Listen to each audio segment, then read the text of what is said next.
Hola, soy el pastor Cristian Cifuentes. Bienvenido a su programa Directo al Corazón. Eh, Están apareciendo, ¿cierto?, nuestras redes sociales donde usted puede compartir con nosotros. Y bueno, vamos directo a nuestro primer programa. Nuestra vida como un altar delante de Dios. Ese es el tema que hoy estaremos, ¿cierto?, compartiendo con ustedes. Y yo quiero invitarlo a que vaya conmigo al libro de Romanos, capítulo 12, digo. Libro de Romanos, capítulo 12. ¿Ya? Si usted ya encontró, obviamente, el pasaje de la Biblia, vamos a estar compartiendo allí la lectura, ¿ya? La lectura de la palabra de Dios. Romanos, capítulo 12, versículo 1 y 2. Dice el apóstol Pablo: así que, hermanos, os ruego por las misericordias de Dios que presentéis vuestros cuerpos en sacrificio vivo, santo, agradable a Dios, que es vuestro culto racional. No os conforméis a este siglo, sino transformaos por medio de la renovación de vuestro entendimiento, para que comprobéis cuál sea la buena voluntad de Dios, agradable y perfecta, para que comprobéis cuál sea la buena voluntad de Dios, agradable y perfecta. Lo que nosotros notamos en primera instancia con respecto, ¿cierto?, a este pasaje, con respecto a esto que nosotros estamos compartiendo, ya que es de alguna forma, ¿cierto?, el texto base central de lo que nosotros vamos a desarrollar en este momento con respecto, ¿cierto?, a nuestro tema de nuestra vida como un altar delante de Dios, es el hecho que el apóstol Pablo, en el primer versículo, él menciona, ¿cierto?, una expresión que nos trae de alguna forma. Si nosotros no tenemos mucho conocimiento de la palabra, obviamente no vamos a entender el sentido o vamos a malinterpretar el sentido de lo que el apóstol Pablo está diciendo, ¿ya? Y él lo que dice acá, dice: os ruego por la misericordia de Dios que presentéis vuestros cuerpos en sacrificio vivo, ¿sí o no? Vuestros cuerpos en un sacrificio vivo. Y obviamente menciona santo, agradable a Dios, que es vuestro culto racional, ¿ve? Entonces, hay muchas personas que han malinterpretado la palabra sacrificio vivo, ¿ya? Sacrificio vivo. Y es lo que vamos a ir desarrollando, vamos a ir dando a entender, vamos a ir explicando, vamos, ¿cierto?, de alguna forma a dilucidar muchas cosas que las personas han interpretado mal a través del tiempo, ¿ya? Y a través de esa también mala interpretación han hecho cosas que Dios nunca nos ha pedido que hagamos. Ahora, este tema está basado en lo siguiente, y es lo que yo quiero darme a explicar. Está basado, ¿cierto?, en el hecho de cómo nosotros desarrollar nuestra comunión más profundamente con Dios, ya más personalmente con Dios, porque nos ha dejado en evidencia esta situación que estamos viviendo a nivel mundial, ¿ya? Y lo digo en lo personal, como nosotros como país, ha quedado en evidencia, ¿cierto? Yo creo que una falencia que hay en nuestro ámbito, ¿cierto?, de vida cristiana, de círculos cristianos, voy a decirlo de esa manera, ¿ya? Independiente de las denominaciones. Hay algo que ha quedado, ¿cierto?, como a la luz. ¿Y qué es lo que es, amados? Es el hecho, ¿cierto?, que muchas personas no saben cómo ahora van a desarrollar su relación con Dios. ¿Por qué? Porque han dependido de una vida simplemente de cultos. Voy al culto y en el culto tengo todo, ¿cierto? En el culto es donde yo me lleno, en el culto es donde yo recargo las pilas y luego me voy para la casa, ¿cierto? ¿Ya? Y bueno, yo he escuchado a mucha gente decir: bueno, yo vuelvo a mi realidad, cuando en realidad no debiera ser así. Entonces, el apóstol Pablo en este pasaje nos arroja tremenda luz con respecto a nuestra relación y comunión con Dios. Y el culto, lo que nosotros llamamos culto, él arroja tremenda revelación, tremenda, ¿cierto?, iluminación, podríamos decirlo así, y entendimiento y claridad con respecto a en qué consiste nuestro culto, ¿cierto?, a Dios. ¿Será que solamente nuestro culto es cantarle a Dios? ¿Será que nuestro culto es solamente ir todo el tiempo a un lugar y escuchar una palabra? ¿En qué consiste nuestra relación con Dios? Y eso es importante. Es muy importante porque, como le digo, es el conflicto que hoy día muchas personas están pasando. El conflicto que está en la cabeza de muchos. Quizá hay gente que, digamos de una forma diferente, han sido mucho más osados y han sido de esas personas que obviamente no se queda con lo que le dicen y ellos van tras una búsqueda intensa, una relación con Dios y aprenden, ¿cierto? Y saben de que tienen que orar, de que tienen que clamar, de que tienen que tener una comunión con Dios, ¿ya? Y estas personas, ¿cierto? Obviamente a través de experimentar esa relación han ido aprendiendo, pero tenemos una cantidad enorme de gente que lamentablemente, tristemente, se ha quedado en la dependencia de esas reuniones. ¿Ve? Entonces, yo creo que el Señor lo que está haciendo es, de alguna forma, trayéndonos a nosotros una realidad, ¿ya? Despertándonos a una realidad, despertándonos y preparándonos también, creo yo, preparándonos para cualquier situación, ¿cierto?, que se pueda venir. Cualquier situación. No sabemos el día de mañana. Hoy estamos enfrentando una pandemia que tiene a todas las personas limitadas, ¿cierto? Bueno, hablando de obviamente, pastores, ministros o ministerios en todos los sentidos, hermanos, ¿cierto?, que se congregaban, que tenían una función, que tenían una labor y que hoy, obviamente, ven que de alguna forma ya no pueden hacer eso cotidiano que ellos hacían. Entonces el apóstol Pablo, como yo vuelvo a decir, él nos habla aquí en Romanos capítulo 12, versículo 1 y 2, que vamos a hacer digamos los textos que vamos a tocar, y nos habla de presentar nuestra vida en sacrificio vivo. ¿Cuántas veces nosotros hemos escuchado eso? Yo por lo menos yo durante muchos años, desde mi niñez, que me llevaron a la iglesia, yo escuchaba a la gente hablar de sacrificio, de hacer sacrificios para Dios. Por ejemplo, uno de los sacrificios era ayunar. ¿Ve? Vamos a sacrificar la carne, decían los hermanos, vamos a ayunar y todo aquello. Otro de los sacrificios, ¿cierto?, era quizás hacer grandes caminatas. ¿Ve? Vamos a caminar, no sé, a Santa Juana o qué sé yo, vamos a ir de aquí a Concepción o de aquí a Cañete a pie, ¿cierto?, o en bicicleta como lo hacían otros hermanos, y vamos a presentar esto como un sacrificio delante de Dios, ¿ya? Para que Dios se agrade, decían los hermanos. Pero ¿será que eso es un sacrificio? ¿Será que ese es el sacrificio que Dios pide? ¿Será que el apóstol Pablo es a eso lo que se está refiriendo? ¿A lo que está apuntando? Entonces vamos a aclarar este dilema, ¿ya? Vamos a aclarar esto para entender cómo debe ser nuestra vida, ¿ya? ¿Cómo podemos hacer nosotros que nuestra vida sea un altar de adoración, ¿ya? Un altar que adore, que exalte a Dios, que honre a Dios? Primero, al sacrificio que el apóstol Pablo se refiere no tiene nada que ver con los sacrificios que nosotros nos inventamos. Primero, ¿cierto? Entonces, de partida, lo que nosotros vamos a hacer es, a través de las Escrituras, echar por tierra, ¿ya?, todo argumento, ¿ya?, todo argumento que no es válido, que no es bíblico, que no tiene apoyo en la palabra del Señor. Lo primero de todo.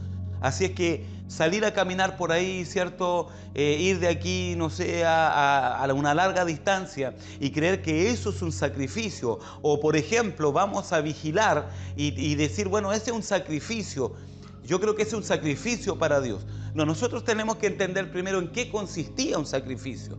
Entonces, cuando el apóstol Pablo está hablando de esto, está haciendo mención, ¿cierto?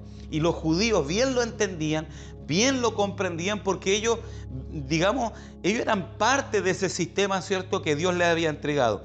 Entonces, en el antiguo tiempo, el Señor les instauró una serie, ¿cierto?, de normas, una serie de reglas que ellos tenían que seguir, y que estas, digamos, reglas y normas eran tipo de lo que había de venir, ¿ya? Era sombra de lo que había de venir, ¿ve?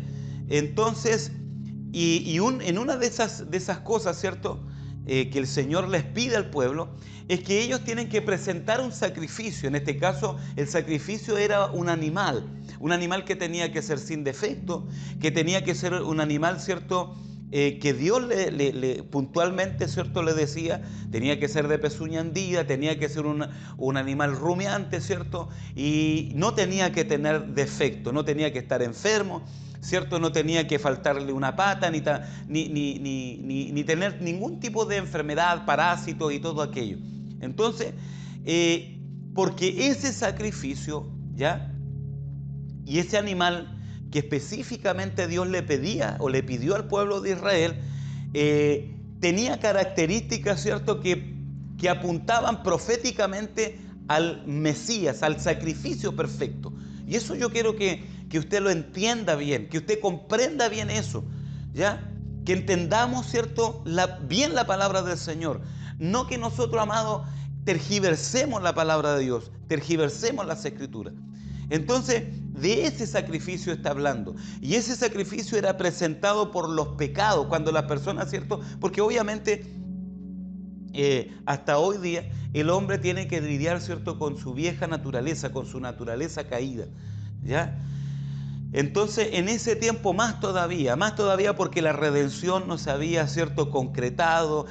Como digo, solamente estaba en el proceso, la redención, la salvación del hombre estaba en proceso todavía. Todavía no se había manifestado, ¿cierto?, el que había de venir, el Salvador del mundo, aquel, ¿cierto?, que redimiría a su pueblo de sus pecados, ¿ya? Entonces, esos animales que el Señor les pide con ciertas características no podían ser cualquier tipo de animales, porque obviamente el animal rumiante, ¿cierto?, y de pezuña hendida, ese animal es un animal que obviamente no tiene parásitos dentro de sí. Por ejemplo, ¿por qué? Y aquí vamos a hablar así muy cortito de por qué nosotros no debiéramos comer la carne de cerdo, porque el cerdo tiene una enfermedad que se llama la triquinosis, que es un bicho, ¿cierto? Es una culebrita, ¿ya?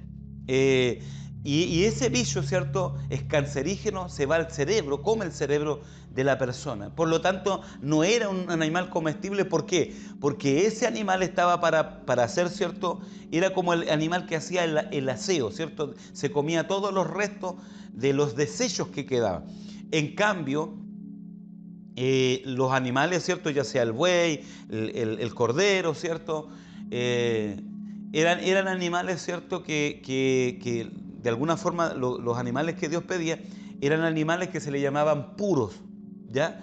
Porque ellos obviamente se alimentaban solamente de hierba y no tenían ese tipo de bichos, ¿cierto?, dentro de su cuerpo que iban a contaminar, en este caso, ¿cierto?, el organismo del ser humano. Y es la fiel representación, le vuelvo a repetir, de el Cordero de Dios, ¿cierto?, que quitaría el pecado de la humanidad.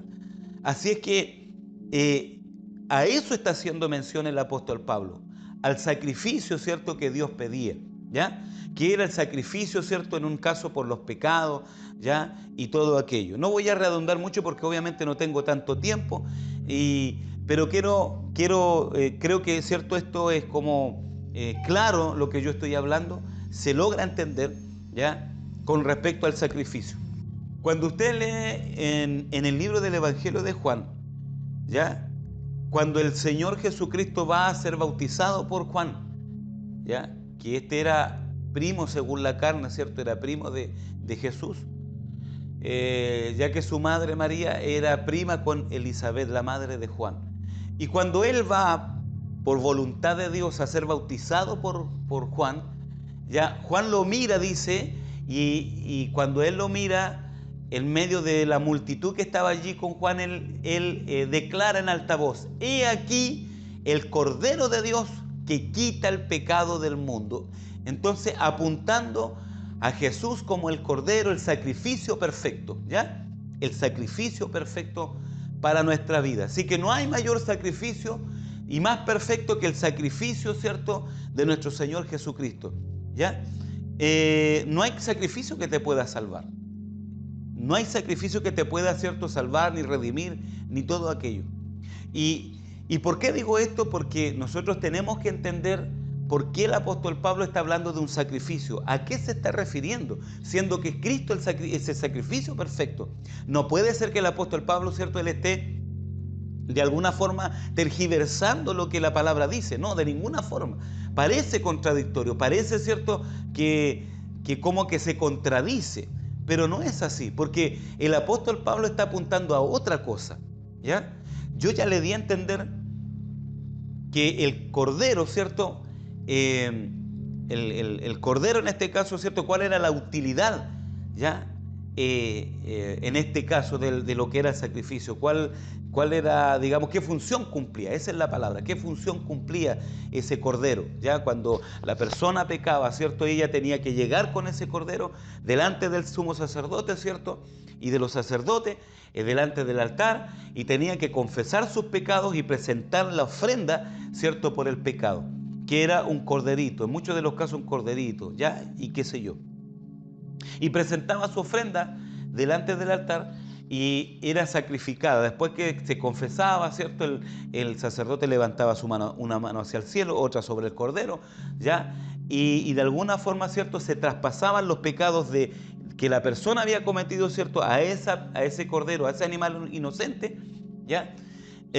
Para tapar, para cubrir, porque ese cordero no apagaba, ya, los pecados, ¿cierto?, de la persona, solo los cubría momentáneamente, para que Dios, ¿cierto?, el hombre estuviese en paz con Dios, ¿ya? Porque no era el cordero perfecto, solamente, le vuelvo a repetir, era sombra de lo que había de venir.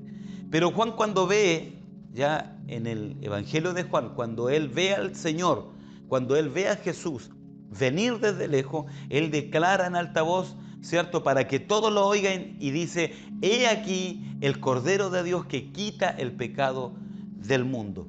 Entonces, por lo tanto, Jesús es el sacrificio perfecto, ¿ya? No hay otro sacrificio perfecto como Él. Nosotros no podemos hacer ningún sacrificio, ¿ya?, que pueda de alguna forma mejorar nuestra vida o que pueda salvar nuestra vida. Eso es un error, eso es una equivocación, ¿ya? Eso es una mentira, ¿ya?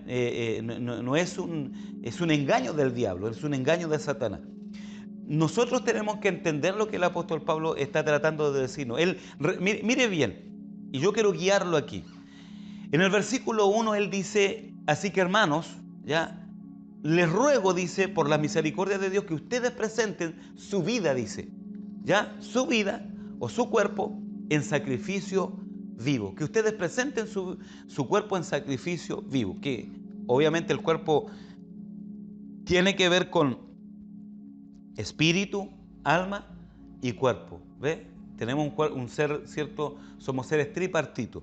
Entonces, cuando se habla, ¿cierto?, de cuerpo, se habla de todo en general, de todo.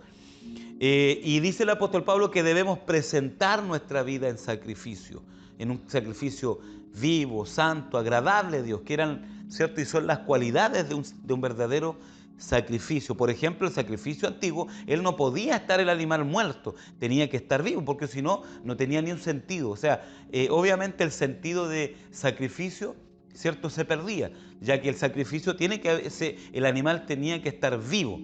¿Se fija? Y eso nos apunta a digamos, las obras muertas que nosotros hacemos muchas veces, que son las obras de la carne o obras religiosas, como las que yo le acabo de mencionar. Creer que porque yo hago una vigilia, ¿cierto?, yo estoy haciendo un sacrificio delante de Dios, y que de alguna forma ese sacrificio, ¿cierto?, está siendo válido delante de Dios, o hacer una caminata, ¿ya? Entonces, nos aclara el apóstol Pablo diciendo al final que este sacrificio es vuestro culto, dice, racional, ¿ya? Y por ahí nosotros comenzamos un poco a entender más a qué se refiere el apóstol Pablo. Él está tomando algo tipológico, algo simbólico, ¿cierto?, trayéndolo a nuestro tiempo, ¿ya?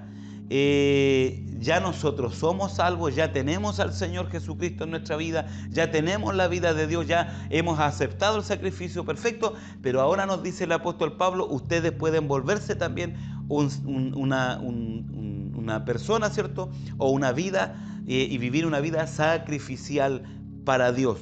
Y eso nos trae, ¿cierto?, la idea inmediatamente de una vida de renuncia. Cuando habla del sacrificio, habla que nosotros tenemos que renunciar, ¿ya? Habla que tenemos que renunciar a muchas cosas en nuestra vida.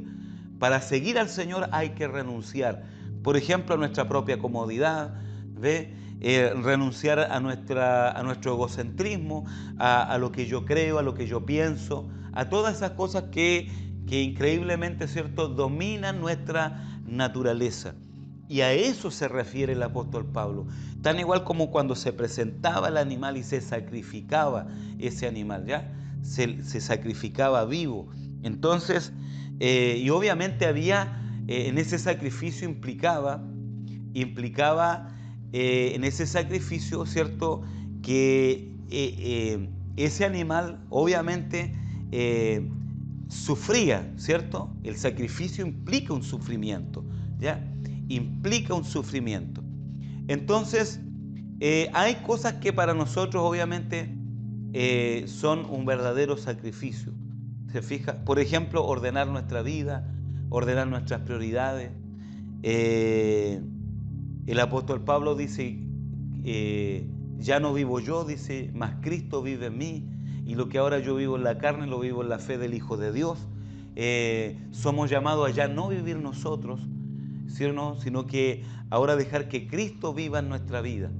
Y ese es el sacrificio que tenemos que hacer, negarnos a sí mismos, a no hacer nuestra propia voluntad, a no seguir, ¿cierto?, nuestras propias ideas, esas ideas carnales, esas ideas, ¿cierto?, que van contra la palabra del Señor. Entonces, en ese aspecto, ¿cierto?, nos volvemos nosotros un sacrificio, ¿ve? Porque estamos sacrificando ya nuestros pensamientos, nuestra voluntad, nuestras decisiones o malas decisiones.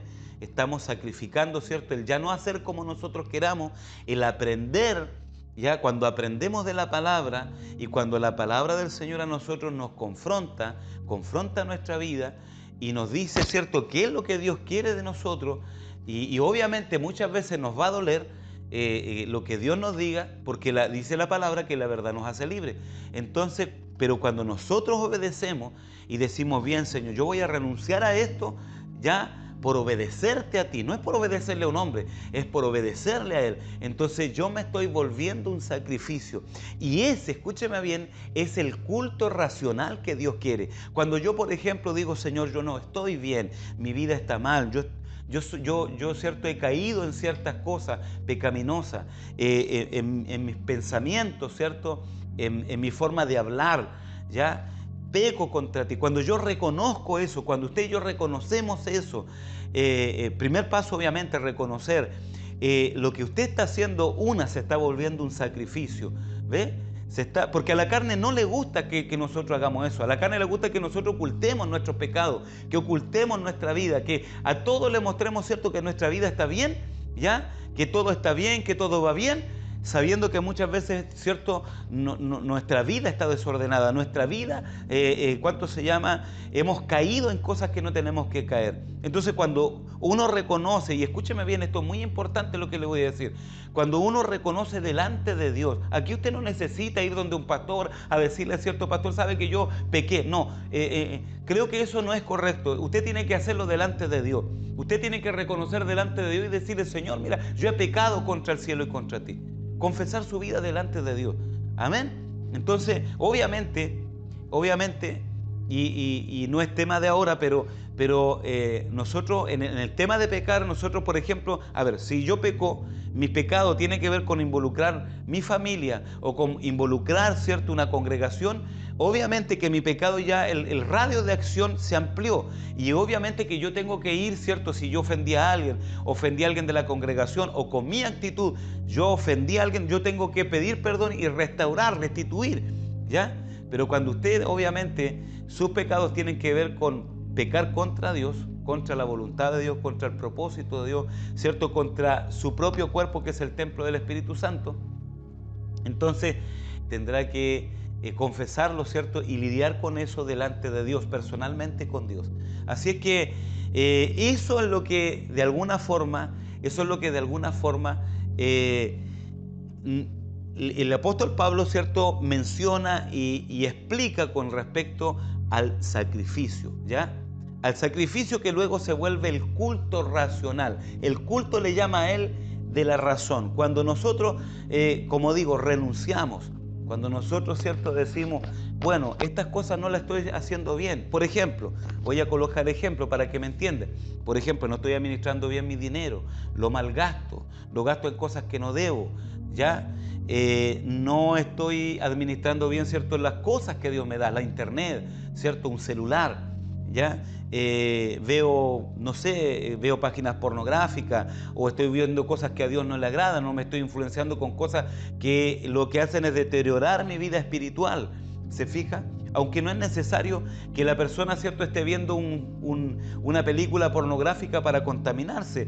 Por ejemplo, muchas de las veces las personas viven, ¿cierto?, afanadas en la televisión. Eso obviamente también es un pecado porque nosotros estamos gastando el tiempo en lo que obviamente no es el propósito de Dios. Y va a llegar un momento donde Dios me va a pedir cuenta del tiempo que Él me dio para hacer las cosas. Recordando que todos tenemos un tiempo aquí en la tierra. Así que, de alguna manera, amado, este tema que nosotros hemos querido desarrollar, ¿cierto? Nuestra vida como un altar ya delante de Dios, eh, nos trae la idea, ¿cierto?, de cómo debemos desarrollar nuestra vida espiritual, nuestra relación con Dios. ¿Es importante congregarse? Claro que es importante congregarse, pero el congregarse tiene el sentido, como yo siempre lo digo, el sentido de entrenarme a mí como cristiano. No tiene el sentido de que yo dependa de un culto, sino de que yo me congregue, ¿cierto? Como dice el libro de los Hechos, capítulo 2, versículo 43, que los que se añadieron aquel día, que fueron como 3.000 personas, ellos perseveraban en la enseñanza de los apóstoles, en el partimiento del pan y en las oraciones. Entonces, reunirnos, congregarnos, tiene, ¿cierto?, el hecho de poder permanecer, ¿ya? Permanecer, ser personas que podamos perseverar. Y esa perseverancia, nosotros obviamente vamos a ir siendo enseñados, vamos a ir siendo capacitados, vamos a ir siendo armados, pero tristemente, ¿cierto?, en muchas de las congregaciones, lo único que la gente hace, ¿cierto?, lo único que hacemos con la gente es hacer que la gente dé vuelta como el pueblo de Israel, ¿ya? O que esté en un círculo vicioso donde yo hago que la persona dependa, ¿ya?, más de la reunión que dependa de Dios. Le decimos, ¿cierto?, ven acá, venga porque acá está la presencia de Dios, venga porque aquí Dios lo va a llenar, venga porque aquí Dios, ¿cierto?, va a hacer esto y aquello, cuando eso no es verdad, ¿ya?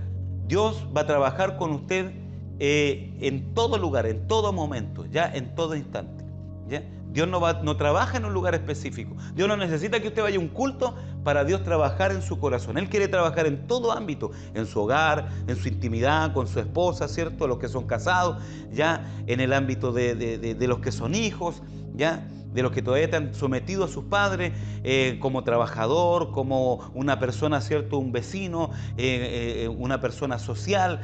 Dios va a trabajar en las distintas áreas de tu vida, en los distintos aspectos de tu vida.